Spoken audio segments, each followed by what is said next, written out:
Hai, seperti biasa ini saya mulai beraktivitas kembali, bikin sarapan buat keluarga. Ya, namanya ibu rumah tangga ya, Mam. Jadi ya, beginilah kesehariannya, nyiapin sarapan sekalian buat bekal anak ke sekolah.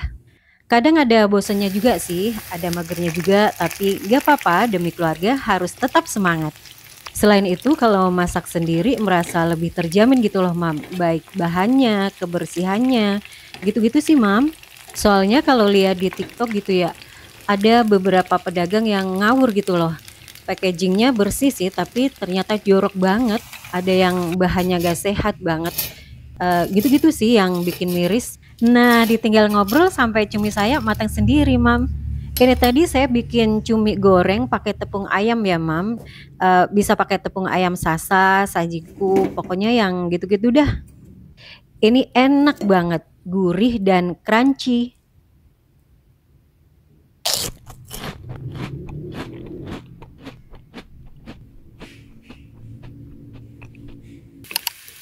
Nah, sekarang saya tinggal masak sayurnya, Mam.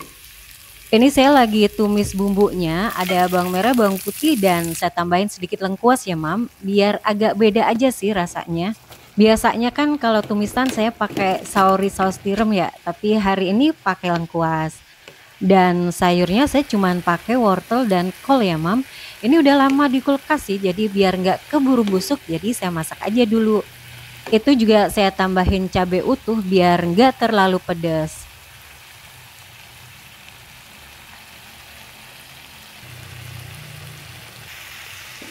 Nah, terakhir saya tambahin telur ya, Mam. Kemudian diaduk-aduk biar rata telurnya. Sebenarnya gini aja pakai kerupuk udah enak sih kalau menurut saya. Asal nasinya anget aja. Udah kayak nasi goreng rasanya. Nah, udah mateng kan? Siap buat sarapan. Kemudian seperti biasa, selesai nyiapin sarapan dan kita udah sarapan semua, saatnya siap-siap buat berangkat kerja. Ini bonsai kesukaan Pak suami ya, Mam. Kemarin ditaruh di depan, tapi sekarang ditaruh di belakang karena kayaknya terlalu panas di depan, jadi yang satu hampir mati. Makanya sekarang dia taruh di belakang. Nah, setelah ini kita mulai sharing-sharing yuk. Episode 9. Seperti biasa, saya akan memperkenalkan diri saya dulu bahwa saya adalah seorang ibu rumah tangga. Saya juga seorang karyawan di sebuah perusahaan swasta. Saya tidak memiliki asisten rumah tangga, tapi saya bisa ngejalanin semua dengan baik-baik aja. Kalau saya bisa, Mam pasti juga bisa. Hai Mam, pernahkah Mam melihat ada anak yang rewel yang minta ampun? Udah digendong tapi masih aja bikin repot sampai orang tuanya megang tuh kesulitan. Sampai orang tuanya kesel. Wait Mam, disclaimer dulu ini. Mohon maaf, yang kita bahas ini bukan autis ya, karena ada teori tersendiri ketika menenangkan anak-anak autis. Bisa dibedong atau dengan cara lain. Kenapa saya tahu? Karena dulu saya juga pernah ngajar di tempat anak-anak yang memiliki autisme, ADHD, speech delay, gitu-gitu Mam. Dan bagi orang tua yang memiliki anak demikian, luar biasa, semangat Mam. Kembali ke cerita awal ya Mam. Jadi ada juga anak yang rewelnya tuh sampai teriak-teriak di depan umum, nangis kenceng banget, malah ada yang sampai guling-guling. Nah kalau di tempat umum kan ngeganggu banget ya. Kalau di tempat makan jadi berisik banget kan, karena orang makan kan pengennya menikmati makanannya dengan tenang. Kalau tiba-tiba ada yang rewel yang minta ampun, yang makan juga jadi gak nyaman gitu loh. Jadi mikirnya gimana sih orang tuanya, anak nangis sampai kayak gitu dibiarin aja, atau minta apa sih anaknya kok sampai guling-guling kayak gitu tetap gak dibeliin. Padahal usaha orang tuanya buat nenangin anaknya tuh udah gak karu-karuan tadi, tapi dasar anaknya aja yang gak mau diem gitu loh. Nah kalau udah kayak gini, siapa nih yang harus disalahin? Kalau nyalahin anaknya, kan anak kecil belum paham. Jadi yang salah di sini adalah orang tuanya. Kenapa? Karena anak itu apa kata orang tuanya. Saya ada teman ngaji ya, Mam. Kita ngaji tuh 2-3 kali dalam 1 minggu. Teman saya ini kalau anaknya rewel gitu ya, baik suaminya atau istrinya langsung tanggap berdiri, megang si anak ini. Jadi nggak banyak bicara gitu loh, tapi langsung set ambil anaknya. Jadi bukan yang cuman ngasih isyarat atau cuman kayak bolak-balik mau nyamperin tapi nggak dilakuin. Jadi anak kayak diajak bercanda jadinya, karena anak emang nggak ngerti. Jadi bukan salah anaknya, tapi emang orang tuanya yang kurang satset gitu.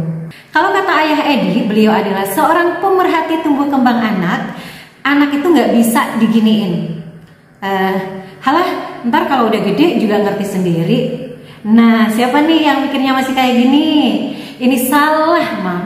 Gak bisa, anak itu diharapin nantinya akan jadi anak yang ngerti, anak yang sopan, anak yang punya empati. Kalau dari kecil tidak diajari untuk ngerti sopan santun, tata krama, dan mengasihi. Nah, sekarang gimana biar anak itu nggak rewel di tempat umum?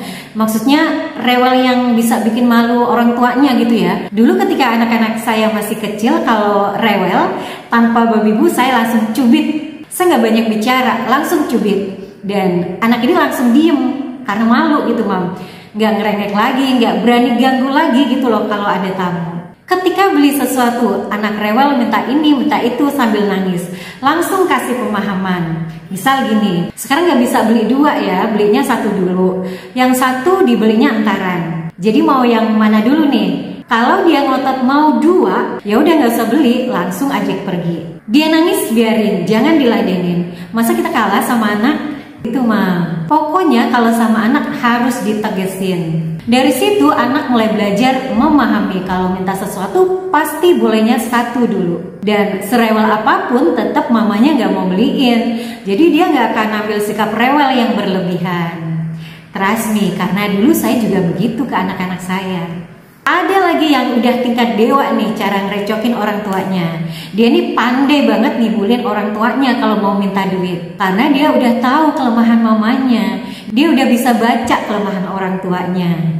Oh, mama bisa dimintain duit kalau aku cerita begini. Atau kalau aku pura-pura begini pasti mama bakalan kasih duit. Ada loh yang setega ini mainin hati orang tuanya.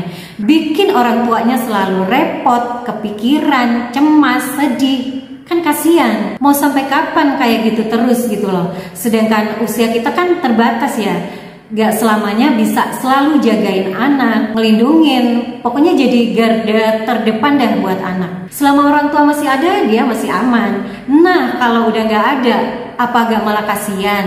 Karena dia belum pernah ngelakuin perjuangan buat dirinya sendiri. Jadi Mam, kalau anak cerita ini itu yang dari dulu kasusnya atau alasannya gitu-gitu mulu bahwa dia sebagai korban, jangan langsung dipercaya gitu aja. Akhirnya kita panik dan langsung ambil tindakan. Kalau ketika dia kenapa-napa terus kita selalu langsung mengelurkan tangan, kapan dia akan lebih berhati-hati dalam ngejalanin hidupnya? Kapan anak jadi waspada, jadi lebih bertanggung jawab kalau kita selalu jadi dewa penolongnya? Nggak akan bisa, Mam, karena semua butuh proses yang gak gampang.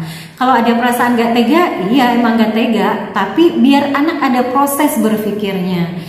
Ada pengalamannya, perjuangannya, tahu gimana cara ambil keputusan, tahu bahwa hidup itu begini loh, harus berbuat baik dan lain-lain. Karena emang anak itu butuh tempaan, tugas kita menguatkan.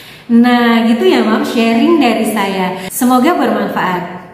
Seperti yang pernah saya katakan bahwa dalam setiap sharing saya nggak pernah berniat negatif sedikit pun atau menyinggung siapapun. Saya hanya ingin kita tuh baik-baik aja gitu loh Mam, tanpa masalah yang berarti, tanpa masalah rumit, agar hidup kita tuh menjadi tenang, damai, dan bahagia tentunya.